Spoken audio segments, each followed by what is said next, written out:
on Sunday afternoon. Certainly Mika Häkkinen probably harbours a dream that he actually could stand on the winner's podium. Half a second away, and that's a good effort. And it certainly puts Damon's or Schumacher's second row position into jeopardy. So, Mika Häkkinen on a charge here in Adelaide. Let's see what he can do. One more corner to go. He is not going to beat Damon Hill's time, but he's going to be very close. A 1:45.96. He lost a lot of time on that last part of the circuit. He certainly lost time as he exited onto start-finish straight. He ran over the curb, and that in itself would have been maybe, well, 2/10 again. Not enough to make significant changes.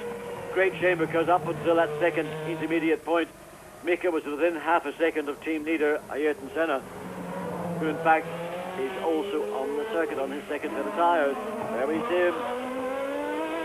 So if we look at it, it's got a 13.3 for Senna, then a 13.8 for both Prost and Hill, a 14.0 for Schumacher, a 14.1 for Häkkinen, 14.1 for Berger, and then it's John Alesi with a 15.3. But the top six, again, being very close indeed. Well, certainly that harbours well for a close or exciting Grand Prix in some 24 hours from now. But this is the man who really can, if you like, add more salt to the wound of Alain Prost. And Senna really capable of working miracles in these sort of conditions. The guy yesterday was absolutely magnificent. Unfortunately, we didn't get to see that lap. We were on Alain Prost at the time that Senna established that provisional pole, and it's remained so for about 5 minutes before the end of this final session of the 1993 season. And now traffic, Tyrrell, and it's not going to be cooperative. Well, it is now, but Senna will not be too happy about that. Kiya Katayama, slightly unfortunate being but fixed in between. He couldn't really pull out of the way as quickly as Senna would have liked. He did his best once he got round the corner.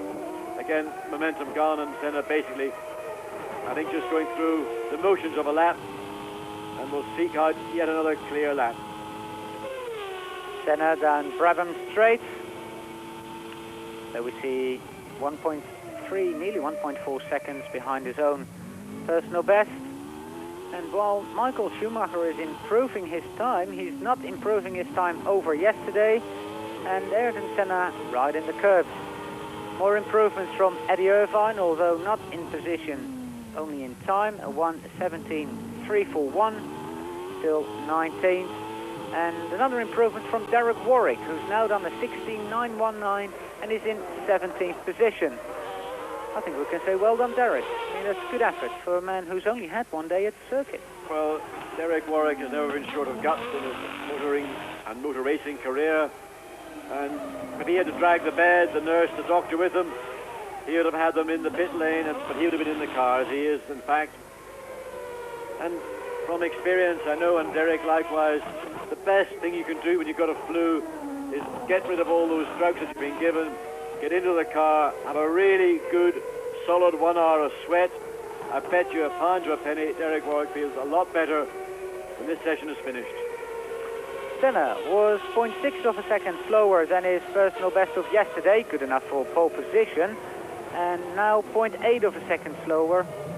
And Senna, who is going to score his 62nd pole position out of his career, and done that then in 158 Grand Prix. I mean, we all know it's an amazing record for winning 40 out of 157, but pole positions is as good a performance? Well, this year they've been very scarce indeed. It's been a Williams whitewash, and Senna in his last Grand Prix, a great association with the Marlboro McLaren team. Well, John Alesi, what are you going to do for us here? Let's see. Oh, and just on the exit of the corner, but barely did his right foot lift. He just enabled the car to continue that pirouette. He went sideways. He decided, well, I'm going to do one of those Mansell-esque donuts, and he'll probably come back to the pits and say, no, I didn't spin, no problem at all. Well, Senna we don't see the clock running at the moment. So we don't really know how close he is. The only thing we do know, this is Ayrton's very last flying lap. And this man, Alain Prost, has got about 6 more to go. So Senna is going to go and watch the Tag Heuer Olivetti screen while Alain Prost is going to try and improve by half a second to score Williams' 16th pole position of the year.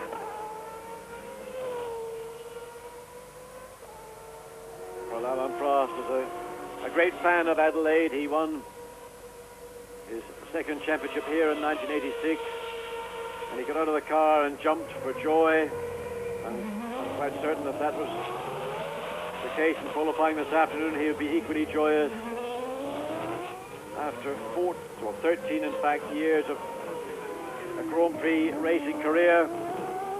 He wants to finish it ideally with pole position, fastest race lap, and of course victory itself. Well, Ayrton Senna has not improved on his personal best. He is still on pole position, but Ayrton Senna's best of the day is a 1:14.779, and the only driver in the 1:13 is Damon Hill, doing that 1:13.827, currently good enough for third place on the grid, just behind teammate Alain Prost. And John, this man, we're riding with him at the moment. Prost is the only driver who could possibly wrench pole position away from Senna. Well, he's not going to do it on this lap because in that 25-second segment he was already 1 second slower than Senna's time from Friday afternoon. And I think Alain Prost recognises that he is not going to have the pole position here for this final Grand Prix, and his final Grand Prix of his career. He had to concede it to Ayrton Senna, and well, all eyes will now focus on the red light on Sunday afternoon. Who will be first into the chicane as we see the checkered flag out to end this final session, qualifying session of 1993. So, Alain Prost has left it too late. We can say that because the checkered flag is out, and the grid for tomorrow's Grand Prix will be Senna, Prost, Hill, Schumacher, Hakkinen, Berger, Alesi, Brundle, Tracy, Suzuki. That's your top 10 for the Australian Grand Prix 93. Well, John, what are you going to expect? A lot of things to be proved, I believe. I think Prost will want to win the Grand Prix very badly. Likewise, Ayrton Senna will also want to win it very badly. Prost retiring, Senna moving into this car. I wonder what number Ayrton Senna will carry on the car in 1994. So, with Damon Hill, the only driver who's improved on his time in the top 13, could he be the dark horse for tomorrow's Grand Prix? Well, it's going to be a very, I would say, difficult Grand Prix for Damon, having never raced here. It's about pacing yourself as well as ensuring that those minute little errors that we've seen creep into many, many drivers over 2 days of qualifying don't creep into Damon's race. So he should not attempt to win the race, in my opinion, in the first chicane. You've got to allow yourself the time to settle into the race. It's going to be a race of pit stops. Certainly we're going to see one from most teams. In the case of Alain Prost, I think one is what he would try to get away with. We may see two from Senna, likewise from Schumacher, possibly from Damon Hill as well. It's going to be a race of intelligence, a race of strategy, but most of all, in my view, a race about care on the racetrack. Watching what you're doing, watching what your competitors are doing, and keep on the line. Top 8 for tomorrow's Grand Prix, and I think Gerhard Berger did not do 18 laps, by the way, but that's a misprint on our screen. There we see places 9 to 16 with Pierluigi Martini in 16th position, and I'm sure we'll see the rest of the qualifiers for tomorrow's Grand Prix here in Adelaide. John Watson and Allard Kalf, thank you very much for watching Eurosport today, and of course we'll be back with the warm-up and the Grand Prix later on, what in Europe will be Saturday night and very early Sunday morning. So here we'll see the 24 qualifiers. That is a Tyrrell hanging in the air. We'll be back tonight. Hope you'd enjoyed it, and see you later here on Eurosport. Bye for now. Also, and this is not what Senna wanted. He wanted to get a clean run to attack Prost as much as he could on those fresh tyres. The pendulum has swung to Alain Prost's favour. The gap is 7.6 seconds. We're on the 27th lap of the race. Williams have got Prost's tyres on pit lane. They're still in their tyre warmers. Very shortly, I would anticipate Alain Prost will be making his way into pit lane. And then there'll be a one-stop race, I suppose. Prost, I'm sure, will try and work that strategy. It'll depend on a number of factors.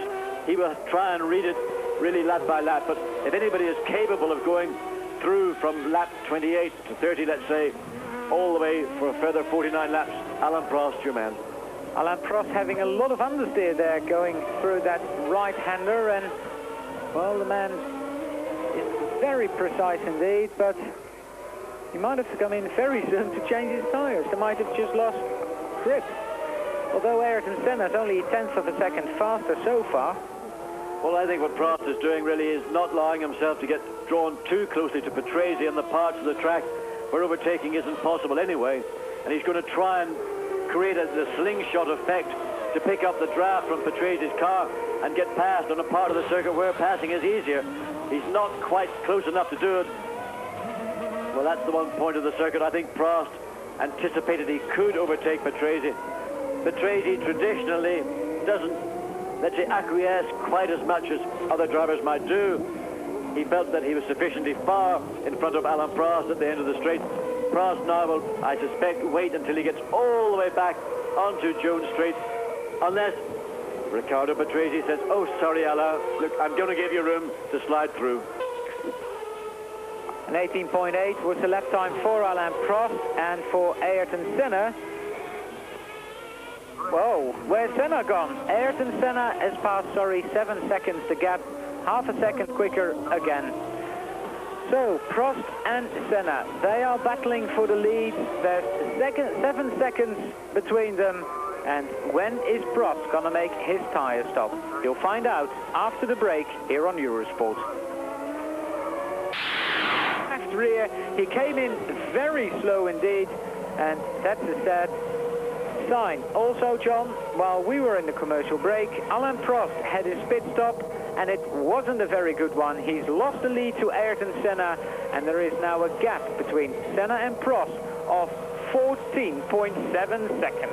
Well, that's what Senna was hoping for. That would allow him to make his second pit stop and still get out, retaining the lead. But unfortunately, Mika Häkkinen came in very slowly. Left rear of the car, it looks like something in the drive shaft or in the hub, maybe a hub bearing, or possibly the left rear brake, but I suspect it's in the drive train on the left-hand side. Disappointment for Häkkinen, difficult start, clawed his way past, eventually did get ahead of Damon Hill, but Damon then once got past, and then Mika's pit stop for tyres. So looks like the end of a Grand Prix for Mika Häkkinen. That's your leader, Ayrton Senna, leading Alain Prost, Damon Hill, Jean Alesi, Aguri Suzuki, and Gerhard Berger in 6th. Martin Brundle is in 7th position, just outside the points, in front of Carl Wendlinger and JJ Leto. Now what Senna's going to be looking for is as much clear air as possible. Very shortly he's going to catch up to Riccardo Patrese, and then he's got the 2 Saubers ahead of that, so those are not going to be easy cars to pass. Senna's going to have to use all his wisdom in a car to make sure that he can get past in parts of the circuit where he's got an advantage, but not get delayed. And round here, for example, almost impossible to pass. John, Damon Hill is currently the fastest driver on the circuit. Ayrton Senna is doing an 18.1, Alain Prost an 18.4, Damon Hill a 17.6. So maybe we should have a look at Damon Hill being the dark horse at this moment. But having said that, there's a long way to go. It's very hot, and we've seen quite a few mechanical retirements. Typical of Adelaide. Everybody's tired when they come here. Sometimes some of the equipment that teams use isn't as fresh as they would have at the start of a season. And there we are, looking all the way back down the Brabham Straight. Mark Blundell, Derek Warwick, and there Alain Prost in 2nd place. 15 seconds behind the race leader, Ayrton Senna. Of course, Damon Hill's out there to prove a point, John, that he's basically just as quick as Alain Prost. Which he is at the moment. He is 4.2 seconds behind, but he's a little quicker. 18.0 for Ayrton Senna, and I'm a little bit disappointed with those lap times. When Schumacher went out on his new set after the pit stop, he did that 17.0, which is still a second off his best that he put down last year, but they're not getting closer, are they? Well, as I said, when Senna made his stop for fresh tyres, he got caught in traffic, and those initial 3 or 4 laps when the tyre is at its best, the advantage that he had with those tyres was lost in traffic. So now he's back to a much more stable position, and you're not going to see the kind of electric lap that you saw from Michael Schumacher after his very early stop. Now the gap between Senna and Prost is coming down slowly, but it's got to come down much quicker for Alain to do something serious about. Yes, but remember that it's Riccardo Patrese who's immediately ahead of Senna, not in terms of position, but just on the road, and that is not an easy car to pass. In terms of straight line performance, very little in it. In fact, this morning, if you look down the speeds in the straight, Senna was relatively slow at 176 miles an hour, whereas Patrese 2 miles an hour quicker. Doesn't sound a lot of difference in speed, but I tell you, it's a hell of a lot of difference when you're trying to get past a car that you want to put a lap on. Now, it's funny that Ayrton Senna has suddenly done a 119.328. Don't know where that came from, but that is definitely very much slower than Alain Prost, who's just put his fastest lap of the race, which is a 117.6, and Damon Hill, half a second a lap quicker than Prost. And Damon Hill now has got Alain Prost very much in the sights. As we saw Prost entering East Terrace, you saw Damon Hill exiting from Wakefield Corner, and there is Damon Hill. And they're now making their way down onto, coming up to the little chicane at Hutt Street, all the way now onto Jones Straight. That's the shorter of the two main straights here in Adelaide, up to this very, very deceptive 4th gear kink. Stay off the curbs now, 5th, 6th gear. So, John, when Damon sort of gets in there, he gets on with the program. Exactly. Well, Damon Hill began his motoring, or his motorsport career on motorbikes. A term that's used in motorcycle racing is a scratcher. Now, Adelaide, in some ways, is a scratcher circuit. You've got to get in there, duck and dive and weave a bit. That's what Damon's doing. He's using, if you like, motorcycle experience on a Grand Prix circuit. So, Senna back to the 118s on the 118.405. Prost the 118.5, and Damon Hill, the gap is now 2.4 seconds with Alain Prost. There's no team orders, and there we see Gerhard Berger making his way through traffic. Not a lot of cooperation from Aguri Suzuki, but Berger is through cleanly. In fact, that footwork, Mugen was the quickest car down the straight this morning. It was doing 183 miles an hour, and Gerhard was second quickest in the straight this morning, 183.16. There was 0.2 of a mile an hour of difference. So Berger did work hard to overtake Aguri Suzuki. Gerhard Berger in 5th position, and actually, John, that was race 4 position. That was race 4 position because Suzuki is back in 6th and Berger is up to 5th.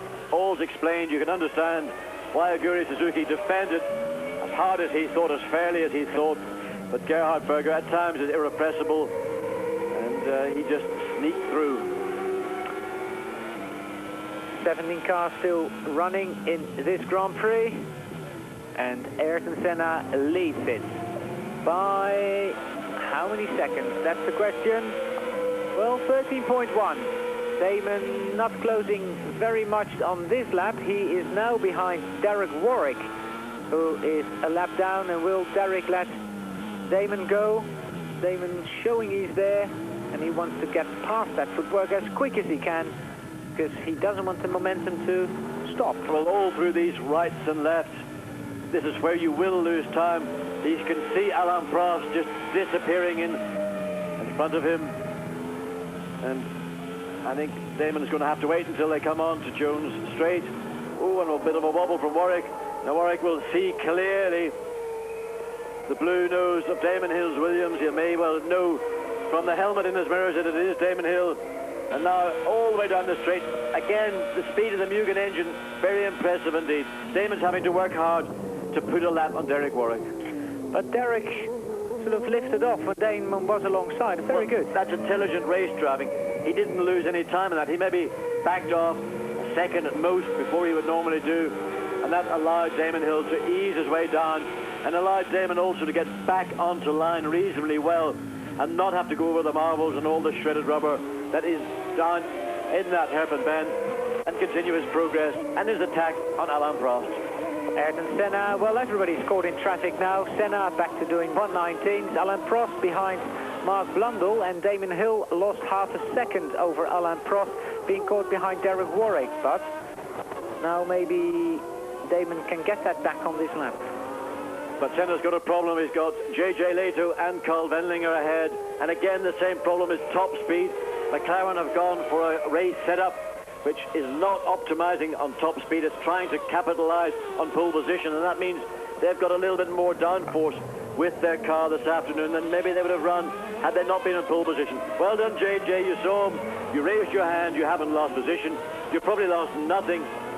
Andrea De Cesaris making up the final. Oh, yes, and there's Mark Blundell, who held up Alain Prost for a long time. If Damon Hill can get past, and he can, he's right with the Frenchman. So Alain Prost has lost a lot of time behind Mark Blundell, and Damon Hill's caught up right with him.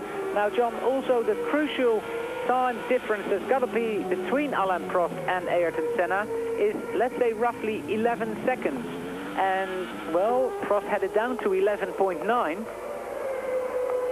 It's going to be down to traffic, Allard. I think the whole race is going to be strategy, using the traffic to your advantage and not getting caught out in it.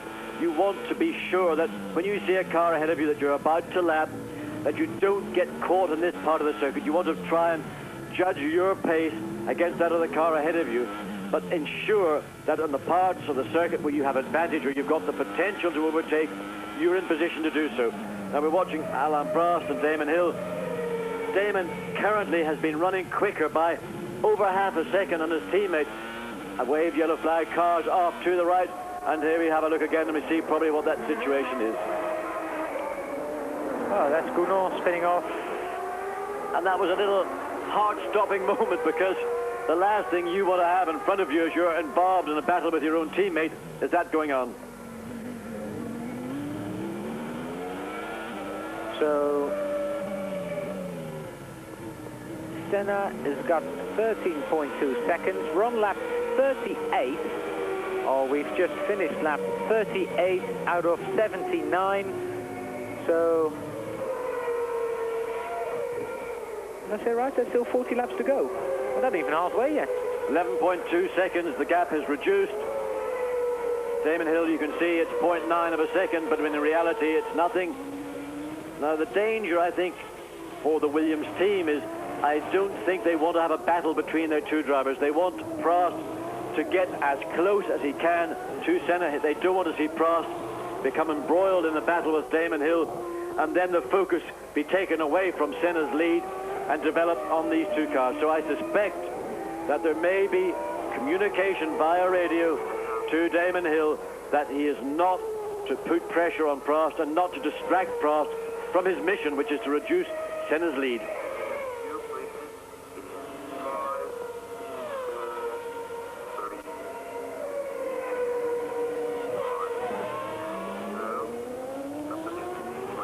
And to pick it up, in the course of doing so, his hat blew off.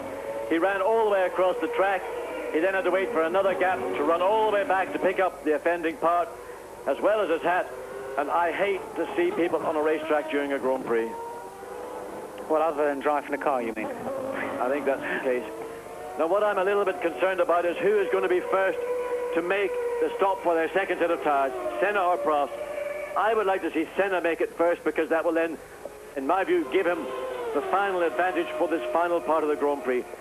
If Prost comes in first, he gets out cleanly. He won't have any interference from Ayrton Senna on his entry. That could swing the pendulum back again. But it's a great race, great strategy between both two the two best drivers in the world and the two best teams in the world. Yeah, the only thing that's a pity, John, is that they're not very close together on the racetrack, I suppose. Well, Senna did not come in on that lap, so Ayrton Senna is going to complete lap 48 out of 79. And his lap times are still in the middle to high 1 minute 17. Alain Prost is about to car into the pits. Goes Alain Prost. I think what Senna might be doing, Allard, is actually using the benefit of track, the clear track, to establish as much of a gap between himself and Prost as he can. And as soon as he comes up against serious back markers, 6.92, not brilliant, but clean back out in the race, and that's Prost's final stop. But looking back at Senna, I suspect as soon as he has the hint of any traffic, he will then come in. So Prost out on a fresh set of tires. Damon Hill is not very far behind him. We saw Prost lose quite a lot of time on his outlap on his very first set of tires. The other thing to watch, Allard, is there are 20 laps to the end of this race. There's 29 seconds between Senna and Alain Prost. Is the gap, can it be closed by Prost on fresh tires, or is Senna going to do something which we have seen him do many years before, take a calculated risk and stay with just one set? Again, it's a race about strategy between driver and pit communication, letting Senna know what Prost is doing, and Prost obviously getting clear signals from his pits on the speed that he is closing down Ayrton Senna. Well, there we see Alain Prost, and Damon Hill has closed right up to him. Damon again close up to the back of Alain Prost, but the gap between Senna and Prost is now a very big one indeed. And I think, John, again, Alain losing a lot of time on his outlap. Let's see what it is. Oh, 122.4, not too bad. But Damon, a 116.818, smells blood. Certainly does, but again, going back to what we said earlier, I don't imagine that Williams are going to allow a battle to develop between the two Williams drivers. Certainly, right now, on lap 49, Damon has the quickest race lap. Prost completed his first out lap in 1 minute 22.4. I expect that on this 50th lap, we'll see significant improvement from Alain Prost. And, well, you can see, in fact, that the gap appears already to be extending. Let's just wait and see whether Ayrton Senna will come into the pit. He has got to come into sight at any moment. Well, looking down at the pits, Allard, I would say it's pretty clear to me that Senna is coming in very shortly. The man with the lollipop, that's the stick with the big red disc at the top of it, which says stop, brakes on, brakes off. That tells the driver when the work is about to be complete. He is standing out at the limit he is permitted, so as Senna makes his way down the pit. And the reason he's standing there is because the pit before McLaren is the Benetton pit. They're prepared for Riccardo Patrese likewise to make his second stop. But Damon Hill, another 0.3 of a second faster on that lap than Alain Prost, getting closer and closer to the Frenchman. And now they are 2 seconds a lap faster than Ayrton Senna. So a battle for second place, and also a strategy battle for the lead of this race. Well, John, we've seen always surprise results, I suppose, here in Australia. Of course, we all remember the big Mansell tyre blow-up when he lost the World Championship to Alain Prost. Keke Rosberg won here. Prost won in 86, Gerhard Berger in 87, and of course, last year's winner. And Nelson Piquet won here alongside Thierry Boutsen. Did he win one of his Grand Prix here as well? Indeed, a very wet Grand Prix, but a very fine win for Thierry Boutsen. He was absolutely wheel perfect on one of the most miserable days I think Adelaide has ever seen. And of course, that was in a Williams Renault as well. Riccardo Patrese is in the pits, while Ayrton Senna has completed 51 laps so far, and the team doesn't seem to be bothered about changing tires. They are still in the tire warmers, so I suppose Ayrton will not come in very shortly. Well, look at this. Prost, a 1:26.126. That was fastest lap. Then Damon, a 1:16.115. So both drivers way quicker than anybody else at this moment. And Damon still quicker than Prost. Well, the significant gap really is between first and second. And Gerhard Berger cruises into the Ferrari pits. And everybody there, you see there's the man with the lollipop. Once that's lifted, that means go. Whatever you feel, go. Senna completed lap 52 on a 1:18.8. And with 27 laps to go, there is anything possible. 27 laps, and the gap between Senna and Prost, although there is quite a lot of traffic in between those two drivers, is something like 28.5 seconds. And Damon Hill, another new fastest lap, a 1:16.078, and that is very close. Actually, that equals the lap record. Indeed it does. And Damon Hill looks like he's capable of going quicker. I'm sure if Damon didn't have the distraction of Alain Prost in front of him, he could actually go quicker. And well, Senna we see now rounding the hairpin bend for the 53rd time. The pit lane directly behind the McLaren pits is reasonably clear, but I must say the Benetton lollipop man standing for some reason far too far out, and that is slight distraction for the McLaren pits. They would like Benetton and Ferrari, who've recorded their second tyre stops, just to clear out and give Senna a much clearer run into his pit. I think Ayrton will come in pretty soon, because now the tyre warmers are off the tyres. Well, we have a look at the top 12 on our screen. Senna, a 1:17.192. And of course, then we've got to wait for Alain Prost. There he is, right in front of us, because we are riding with Damon Hill, and Prost has got traffic ahead of him. And just as we said, the tyre warmers came off. Senna's second set of tyres, they've been put back on again because he's completed yet another lap on his 54th out of 79. Second place man, third place man, J.J. Later, who has been very cooperative so far in the race. Well, this part of the circuit, not so anxious to get offline. And this again is added torture. Alain Prost does not want to be delayed at all, and this is time lost. JJ slows down, lets Damon Hill and Alain Prost through. Damon really right on the gearbox, and I wonder, is Damon going to go for it? Is he going to take an opportunity, or is he going to sit back and do what I suspect he's been asked to do? Damon Hill behind Alain Prost, who is behind LaRousse. Prost is going to go through. Is Damon going to go through as well? Yes, he is. So both the Williams are going through traffic quite cleanly. There's something on Damon's mirror, by the way. Bit of tape? I think it's just a bit of tape. It's probably, in fact, somebody's rip-off that might have just got partially caught, and the wind pressure is holding it against the mirror. You see, under braking, Damon closes down on Alain Prost, but then on acceleration, the seesaw effect takes place again, and the gap between the two, 0.7 of a second.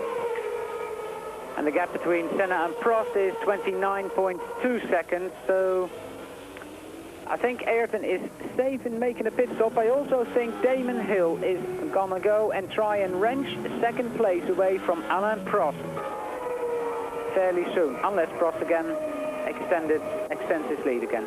Well, it's just, I feel very difficult for Damon to mount an attack, a serious challenge to Alain Prost. The team are here to win the Grand Prix. Alain Prost currently is better placed than Damon Hill to do that. So if you keep your two men more or less in control, and Ayrton Senna now is into the pits on the 55th lap, and this ought to be his final pit stop in the clock stops, brakes on. This is the crucial stop for McLaren, and out 5.02 seconds. Brilliant stop from McLaren men, and this, in my view, has been the winning play for this Australian Grand Prix. John, if you'd have said before the year that Ayrton Senna was going to win 5 Grand Prix with McLaren? With Senna, you can never predict what his potential is. The guy is absolutely remarkable. he certainly had a very controversial weekend here off the racetrack. In my view, he's certainly redressing those comments on the racetrack. There we see the gap, 18.5 seconds between Ayrton Senna and Alain Prost. And Prost is now caught behind Aguri Suzuki, who is not cooperative at all. And once again, Alain Prost caught that part of the circuit up round Hutt Street onto Jones Straight. And you can see the difference in performance as they come up to this little flick right. Prost quicker through it, picks up the momentum. That's the slipstream off the back of Suzuki's car. But in sheer grunt terms, the Mugen V10 almost met Damon now also diving at the last minute and right under the rear wing of Alain Prost. Damon's actually reading that traffic very well. He's a bit, I mean, Prost makes the gap, but he sort of goes with him with the flow, doesn't he? He's certainly staying with him, but again, in many respects, it's slightly easier for Damon. He knows that Alain is not going to be incisive in overtaking the way other drivers are, and if Damon can stay close enough, he'll just slide through as well. This time, very difficult indeed, except that the Chersris is running with a V9 or a V8 Yamaha engine rather than the traditional V10, so fairly easy for Damon to maintain station. I'm sure Alain Prost doesn't particularly like the attention he's getting from his much younger teammate, but on another hand, it's driving him on, it's pushing him on, it's keeping him honest. And they're still 1.3 seconds a lap quicker than Ayrton Senna. The gap now 17.2 seconds. We're on lap 57 out of 79. And that's the difference between second and third place drivers. Coming up to lap, Carl Wendlinger, who is currently running in 7th position, 4.7 seconds behind Martin Brundle, who is the fastest passive car in the field. Well, hopefully at the end of this, the 57th lap, we'll find out just what the pace Senna has got on his second set of tyres. 16.6, John. Well, that's pretty impressive. I think that gap has widened again then. I think it certainly has. And given a couple more laps, that's going to put Schumacher and Damon Hill's lap record close to jeopardy. Bits and John, this could be one of those moments that Damon could take advantage of the situation. If he can get close enough to Alain Prost down the straight, he might be able to slice through. It just really depends what happens here on Jones Straight. If Alain Prost has got enough speed to get ahead of Wendlinger before the kink, which he hasn't, now this is the chance for Damon, if he wants to take it, to get close, not just to Carl Wendlinger, but use the slipstream off those two cars. He's now right under the gearbox of Alain Prost, but he again holds station. He's not challenging Alain Prost for that second place. Would have been a difficult move anyway. Prost had sufficient advantage into the corner. The gap to the right was very, very narrow. If you're racing for the lead in opposing teams, I'd have said, Damon, take the opportunity. As teammates and members of the Williams Renault team, that might have jeopardized second and third places. And remember, for Damon, he has to finish ahead of Carl Wendlinger, JJ Leto went straight on it. That chicane went straight up in the air, and sorry to interrupt Joe, but it was a spectacular off for JJ Leto, who's unhurt and parked his car. But gee, that could have been so much worse. Well, if there'd been more traffic on that part of the circuit, that's what is always a problem in chicanes, where the circuit doubles behind. And I just saw a red light. I don't know whether that was just a reflection. There we see, JJ, well, oh dear me, did he ever nearly get into what we saw happen to Christian Fittipaldi back at Monza. The car got almost vertical in the air. And, well, we don't know what the reason for that was. It could be brake problem, could be something with the throttle, whatever it was. A very exciting trip. And the worst thing for a driver in those situations is when you look forward, you're looking actually upwards, and all you see, a cloud and sky. Not a pretty sight. So JJ Leto retires, very spectacular, from this year's Australian Grand Prix. Alain Prost is still in second place. And look at Damon Hill. Ooh, Damon, of course, Barrichello was there, so Prost had to lift off a little early, and Prost has now got a problem. No, Damon might have a problem. Is there still yellow flags? There's no yellow flags, so Prost goes through, Damon's got to wait a couple of corners, and Barrichello in 12th position with the Jordan. There we see Damon being very bullish about it. Well, I think the signals coming from Barrichello were invisible, but they were still there. He wasn't going to give Damon Hill a hard time. He got caught again in the situation where one of the two Williams got through before the chicane. You can't literally just stop on the track and say, okay, go through, Damon. He did his best. It cost Damon Hill maybe half a second, but that will be closed down again by the time they reach the end of the straight. So we see Ayrton Senna just to put a lap on last year's winner, Gerhard Berger, the man in 5th position. So everybody up to Berger will then be lapped, and Gerhard, well, how cooperative would he be? They were teammates for 3 years. He's not going to fool around that much. He might tweak his tail a bit. That's Gerhard's nature. But he's not going to do something that is deliberately going to inflict a punishment on Senna for those 3 years by costing him time in his lead over Alain Prost. Actually, Gerhard's lap times, John, are not that much slower than Ayrton Senna's at the moment. Senna's doing 17.8. Gerhard did a 1:17.9 on that previous lap, but we had a look through the top 12. But it's going to be at the end of the straight that Senna will look for some cooperation from Gerhard Berger. Whether he'll get it now, we're going to wait and see. There's certainly too much of a gap for Senna to do anything about it. And remember that his McLaren was slower down the straight this morning by, well, it was some 4 miles an hour. Again, doesn't sound a great deal, but it prevented the gap being reduced. Well, Ayrton closing the gap on this part of the circuit, but as soon as we put the power down, like you can see here, we see Berger running away from him. Well, Senna, again, very late on the brakes and trying to get on the throttle very early to use any braking advantage he might have. And Gerhard, I think, with an oil flag there being shown, I think that's more to do with the accident we saw from later. There may be debris on the circuit, bits of bodywork, and certainly a bit of gravel and lots of dust and dirt. But Gerhard, looking in his mirror, you can see as his head bends over to the left, he can, out of his peripheral vision, see that Senna is on his tail. He's just sort of playing around a little bit. He's not doing something that is deliberate to slow Senna down. And Senna now closer as they come on to Jones Straight. And I think by the time the end of Brabham Straight arises, he's going to be in position. He's getting his hand out of the cockpit, John. Senna was. Like Gerhard, you see? Yep, the hand's out there. I think the gesture was something more than just waving a finger. Well, Gerhard stayed way over to the left. He had his bit of fun and games for the day. He certainly tweaked the tail, not just of Senna, but of McLaren, Williams, Bennett, and everybody else in the pit lane yesterday afternoon when he ran 18 laps in a session where only 12 are permitted. The penalty was a loss of times from the Saturday session, but of course, as it was a hot session and nobody had gone quicker, but Damon Hill certainly showing more than just his nose to teammate Alain Prost. That was the first indication that Damon Hill is getting fed up following his teammate.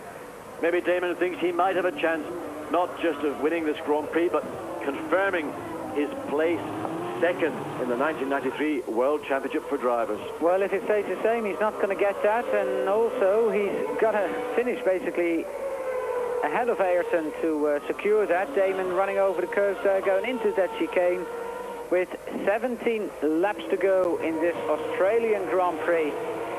Well, Alain Prost is not going to let Damon Hill pass, is he? Also, John, I think the last 17 laps of this Grand Prix, this is also the sort of time you get in for mechanical failures.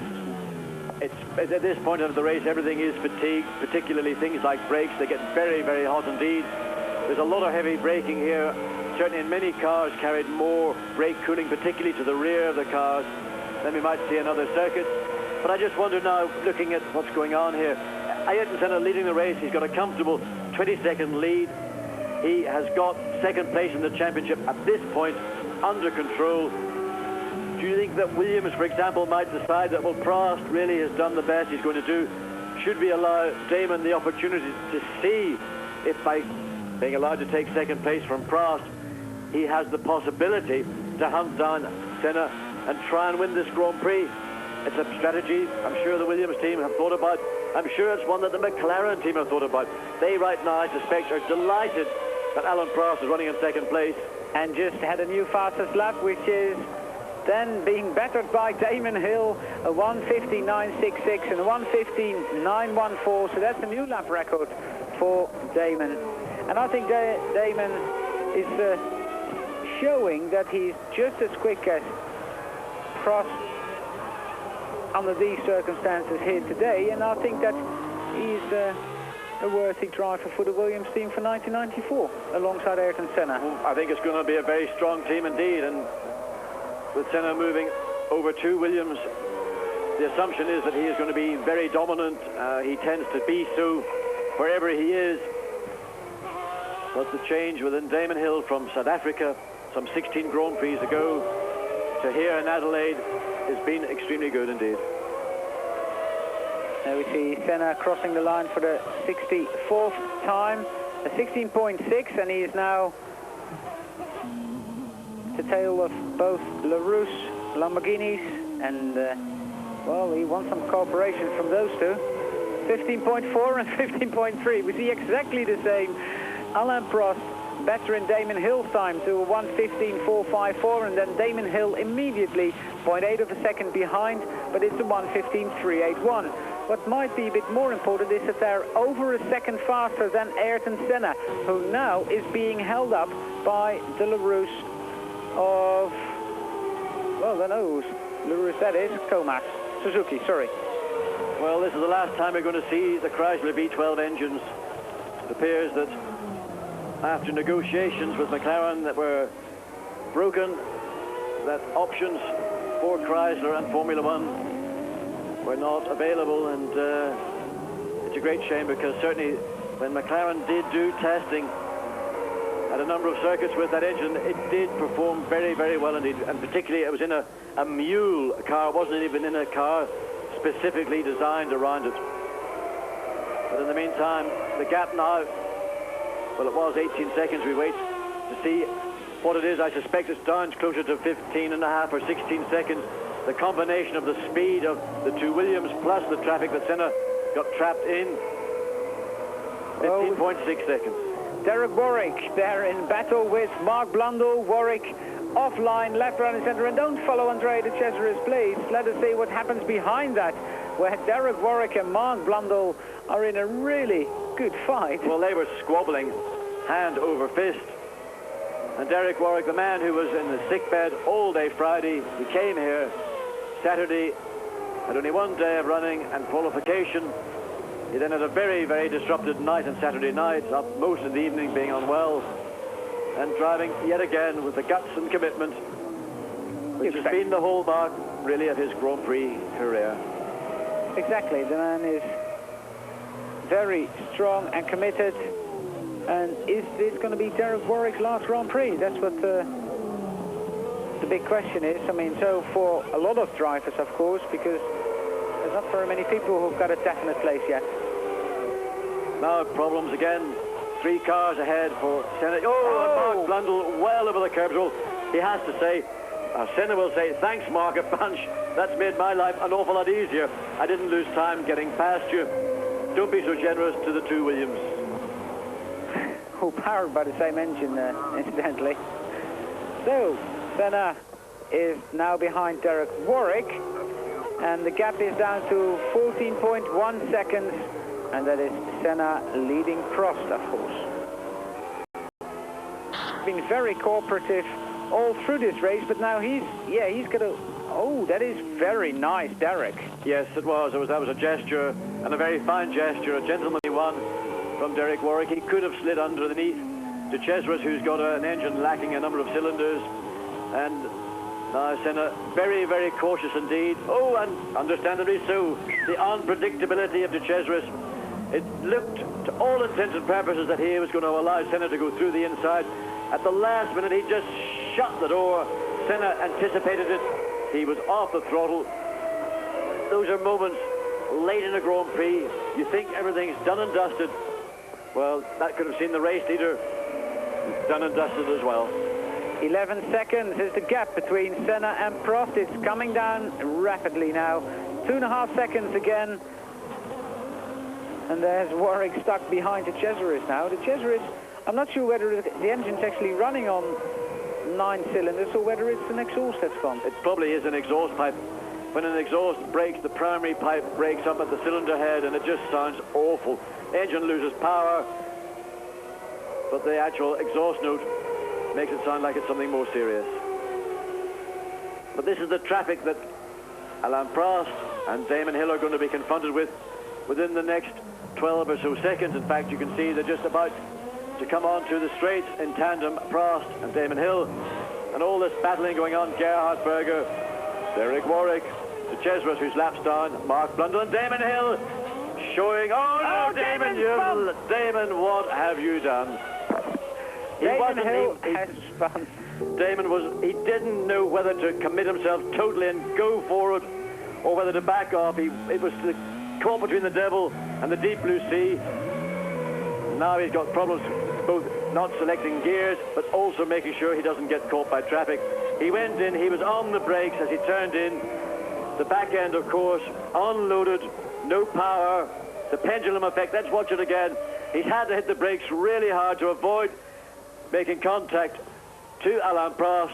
And as I say, the pendulum effect took over.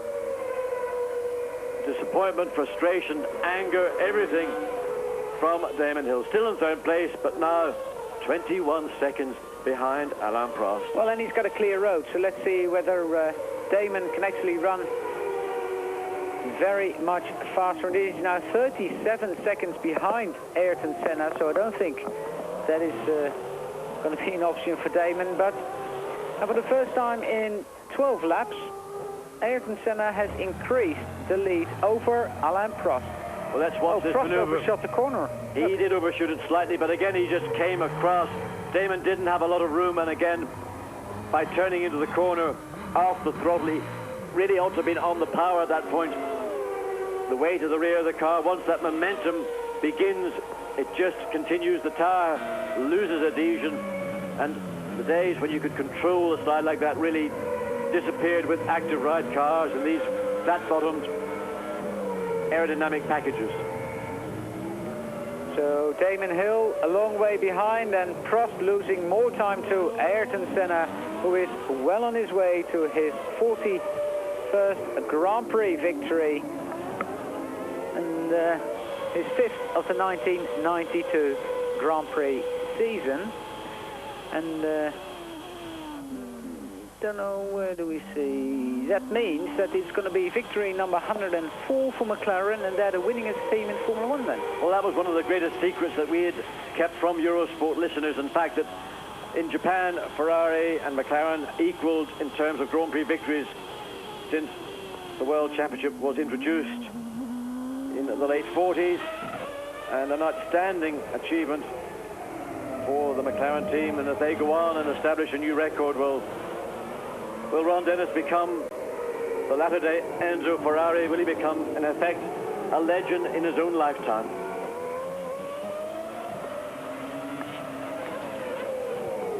We see the positions after 69 laps. Ayrton Senna, Alain Prost and Damon Hill now a long way behind.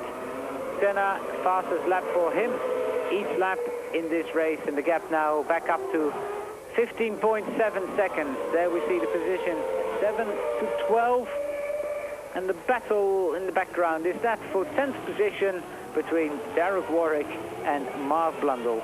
That's been a very entertaining battle, to say the least. I suspect that, in fact, as this Grand Prix progresses, Derek Warwick is feeling better and better. He's feeling stronger and stronger. He will have been sweating out all the toxins, all the things that he's been laid up with, and as that is dissipated, you feel better and better. And there's nothing stronger to cure a driver of ills than a massive dose of adrenaline, and believe me, Warwick and Blundell are getting that treatment. Senna on his way back to the hairpin for the 71st time, and then he will cross the line at the end of lap 71, and we are still keeping an eye on his lap times. He had to overtake a car. I don't know whether it's cost him any time, a 16.601, so I suppose that should not have cost him that much. With 8 laps to go, I think Ayrton is pretty safe if he's not going to be let down by his car. Well, this has been to date an absolutely superb performance from Senna. He used his pole position to effect, although Prost was very, very quick off the mark, but sufficient was the advantage that Senna had into that first chicane. He retained the advantage of pole position, and then we saw a battle of strategy between the two teams and who would make one pit stop. I'm sure McLaren believed that Williams were going to try and go through with only one stop.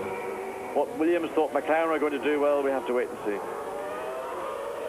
There's Aguri Suzuki and Riccardo Patrese. They're battling for 8th position. And Riccardo and Aguri. Funny, because both could well be in the last Grand Prix, John. Well, Aguri Suzuki, one doesn't know yet whether he will remain a part of Footwork team or whether that is not going to be the case. Certainly, I know that with the move from Footwork to Lotus of the Mugen engine, Aguri Suzuki was at one point keen to follow the engine to the Lotus team.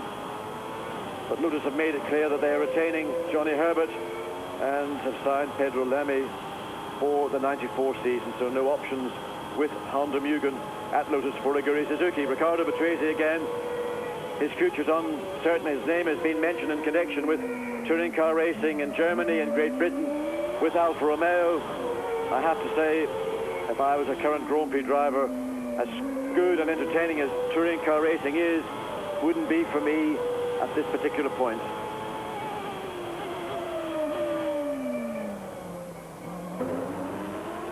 Senna, 15 seconds in hand over Alain Prost, and it's Hill, Alesi, Berger and Brundle. So that's the people that are going to score points here today. So far, Martin Brundle, the point for Ligier, is a very good point he's going to score for Ligier. They get 23 points, and they are very close to the mark set out earlier in the year when Cyril Deroux took over and said, well, we want to score a lot of points, and I think 23 is way, way more than the team scored in the last couple of years together. I would like to think that the contribution to that, apart from the fine work done by Renault and Elf, who provided the fuel, was the driving of Mark Blundell and Martin Brundle, two British drivers who have got, particularly in the case of Martin Brundle, enormous experience. And with Mark, of course, all his testing time at McLaren with the Honda engine was, I believe, significant for Ligier. But interestingly also, Allard, we've got 15 runners still in this Grand Prix. Last year, 13 made it to the finish. So I would say, in fact, that in the last 2 years, the finishing record has actually been higher than formerly here in Adelaide. And that's an indication that just how high a standard of reliability teams are attaining, not just at the front with people like Williams and McLaren, but all the way down through the field. Watching Damon Hill, who will finish in 3rd place when the race is 1 hour and 37 minutes underway, and we've got 5.5 laps to go. So that race is actually a race, very much a faster race than last year, when we finished in 1 hour and 46 minutes, just nearly 1 hour 47 minutes, to be honest.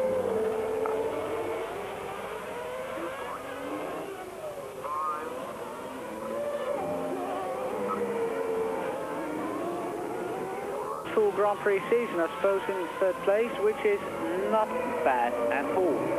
But he will be disappointed. He came here with the hope of defeating Senna and taking 2nd place to partner his team leader, Alain Prost, to make it a Williams 1-2 in the championship.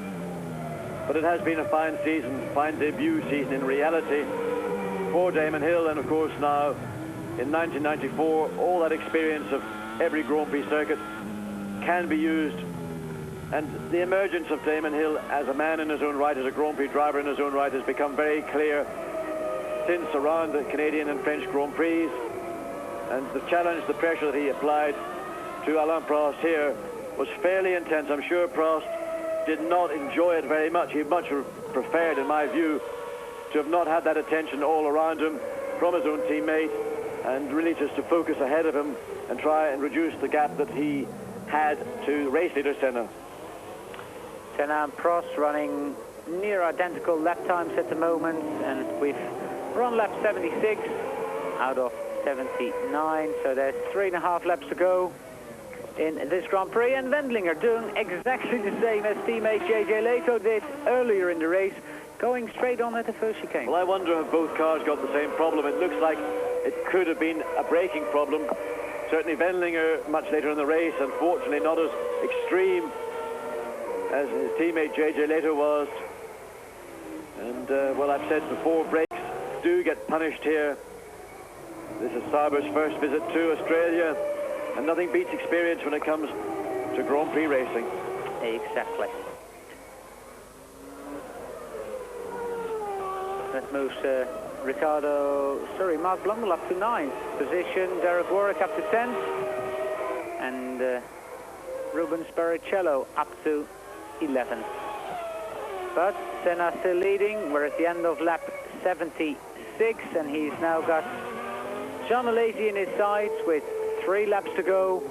Alain Prost some 13 seconds behind, so I don't think anything's going to happen. Who would have thought that when Jean Alesi had that absolutely blinding Grand Prix debut at Paul Ricard in 1989, that we would have seen Jean Alesi still waiting for his first Grand Prix. This is his 3rd season at Ferrari. He had all the potential, and one might begin to question the judgment in the case of staying at Ferrari for that length of time, and as he compounded that judgment by staying for at least 1 more year and possibly 2.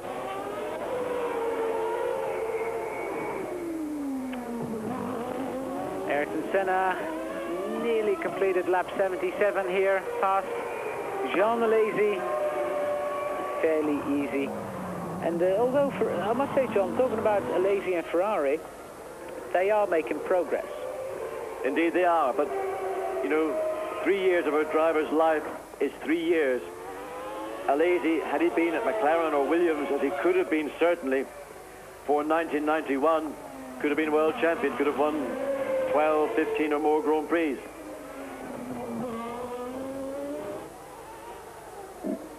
Well, I'd say you win some, you lose some. Thank you.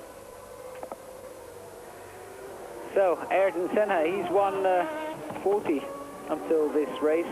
He's on his way of winning his 41st Grand Prix, and in only 158 Formula One races. I mean, that is remarkable, John. Well, one thing I think is pretty clear, that next year he's not going to stop winning, because he's going to have this car, the car Alain Prost is vacating, and at present it is a permanent vacation. Alain Prost is going to become, for the first time probably in his life, a normal human being.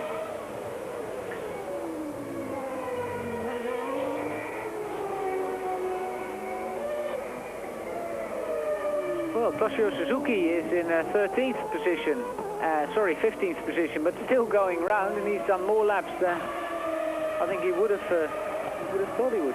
Well, of course, Toshio Suzuki's big battle is going to come next weekend back at Suzuka in Formula 3000, the final round of the Japanese Championship.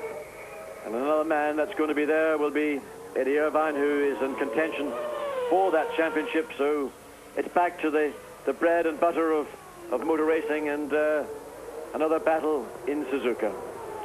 On his final lap is Ayrton Senna, the man from Sao Paulo, 3 times world champion. He is on his way to Grand Prix victory number 41.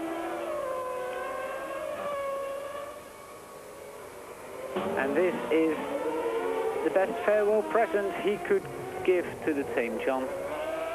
Indeed it is, and it's been an absolutely outstanding, superb, all the superlatives for Senna. He has driven masterfully throughout the weekend. He secured pole position in his terms, a blinding lap. Saturday, of course, conditions were somewhat slower. And what a way to end a fantastic association with the team, really, that, well, I wonder what his emotions will be right now. I'm sure there'll be more than just a tear in his eye. Alain Prost takes second place in his final Grand Prix. Well, and Alain, I wonder what's going through his mind now, because that is the last time he's seen a checkered flag in a Formula One car. Well, this is what he has said, and as we said on Saturday's broadcast, there are the usual skeptics in pit lane who think that maybe he might be persuaded. Certainly there is enough people out there to try and persuade him to continue with his motor racing, but there's a man who really does deserve the applause of this Australian crowd. He has driven, I think, one of the finest Grand Prix I've ever seen him drive. He never at any point put a wheel wrong, and there he looks Brazilian. I was going to say, is he looking Brazilian or not? But certainly the Brazilian flag, and Senna justifiably delighted with his effort, and McLaren likewise have battled all through 1993. They had a dip in the Middle European season, particularly on the faster circuits, where they seemed to struggle to find the right balance of aerodynamics over speed. But as is inevitable with the McLaren team, they put their heads down, they get on with the job, and they recovered, and they've won the final two Grand Prix of 1993. I have to say, against a car which in my mind still is quicker. So, Ayrton Senna, Grand Prix victory, number 41. Alain Prost finished second. Then Damon Hill third.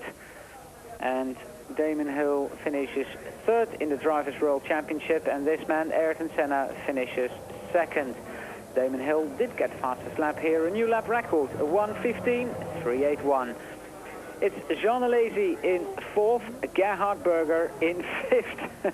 Well, I think he might have switched the traction control off for that little maneuver, and that is just an example of the joy that Senna is feeling. And Damon Hill, I think, has tried to do something similar, but not maybe quite so successfully.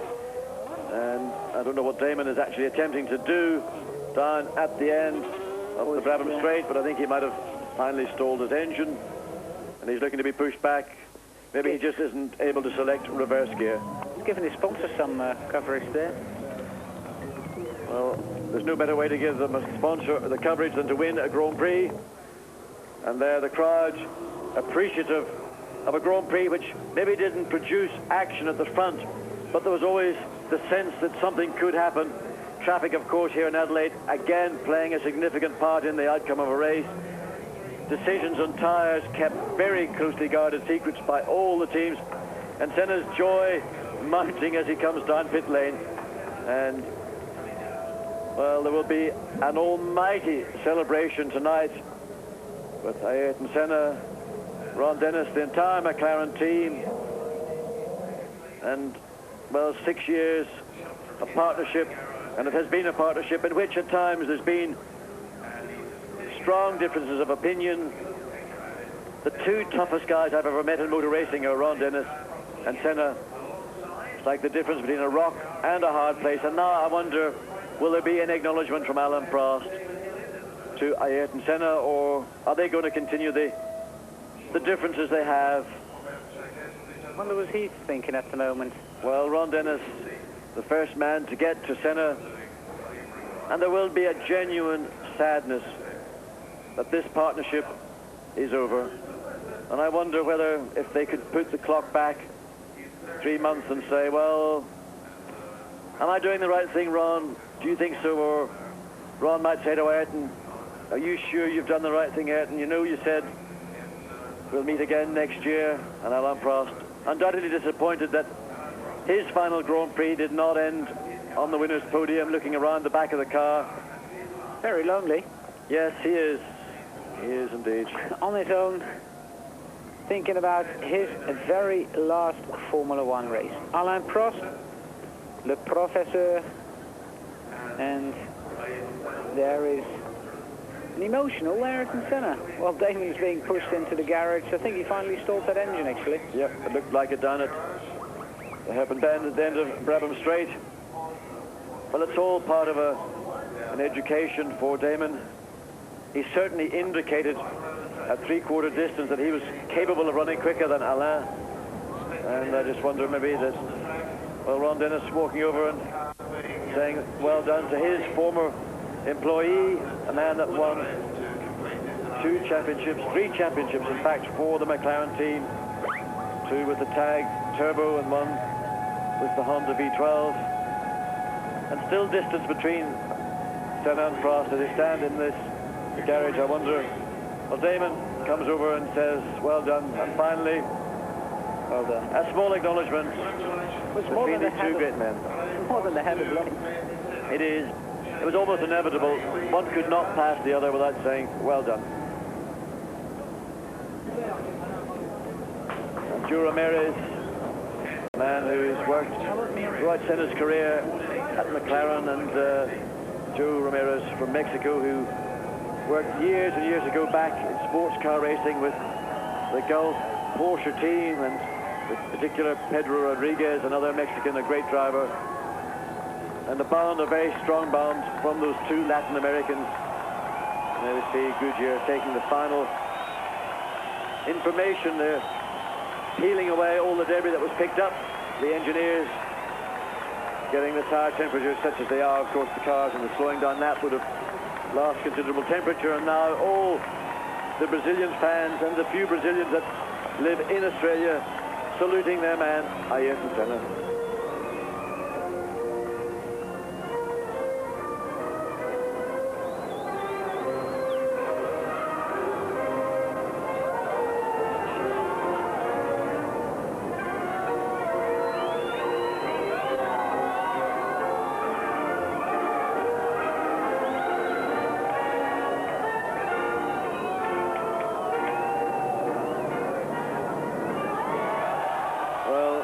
Cheers for Senna, and also merci Alain.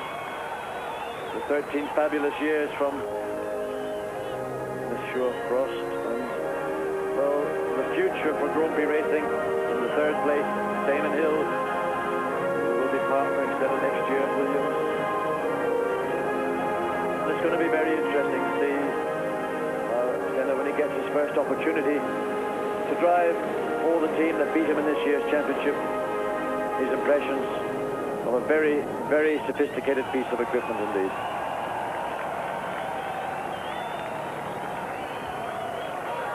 Ten times the rostrum finish for Damon Hill this year. Look at this. A happy family. Yes, I'm delighted to see. And I'm sure at the end of the day, the acrimony and differences of opinion that surrounded Senna and Prost really from 1988, it might be forgotten in generosity from both drivers, from Senna as the victor here this afternoon, to Alain and his career, and as Alain as the 1993 world champion and bowing out of Grand Prix racing, to the man that really he has battled with for so many years. I mean, although they have their differences, John, and we said it earlier, there is respect. There must be respect between. Yes, there is, and there's a signal from Senna. He's finally allowing himself the gesture now of saying, thank you, Alain. You've given me 6 very memorable seasons of Grand Prix racing. And now the Moët Chandon is going to be sprayed, and the journalists and Senna and Prost continue the battle. Damon Hill getting into it. Now finally the champagne being sprayed over the thousands that are at the foot of the winner's podium. No, he's got to get back that way.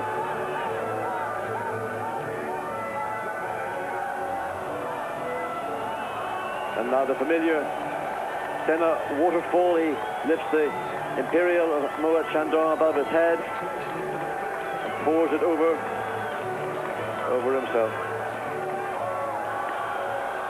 They're the top 3 on the rostrum. A physical, hard race for Ayrton Senna, Alain Prost and Damon Hill. And a good way to finish off the season, I suppose.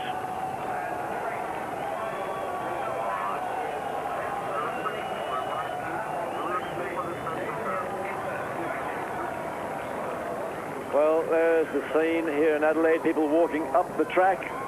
This is looking back up from that very tricky and, for some people, too exciting first chicane, and there are the World Championship points.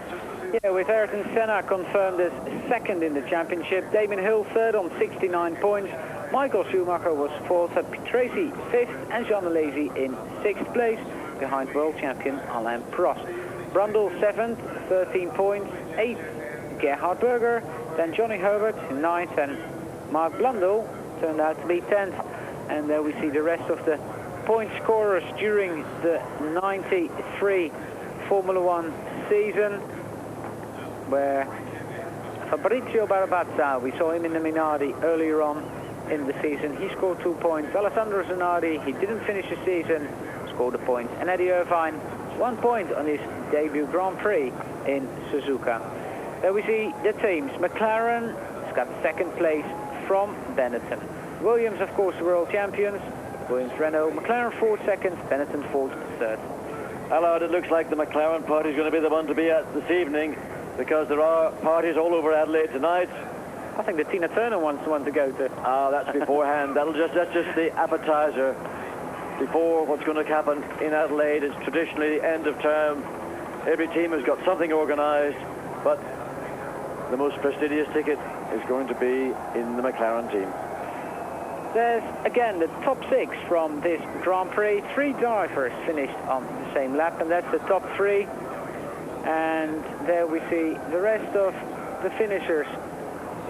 And after Eric Comas, there's another 3 to go. Andrea de Cesaris, Aguri Suzuki, and Carl Wendlinger. Fastest lap, as said, Damon Hill, a 1:15.381.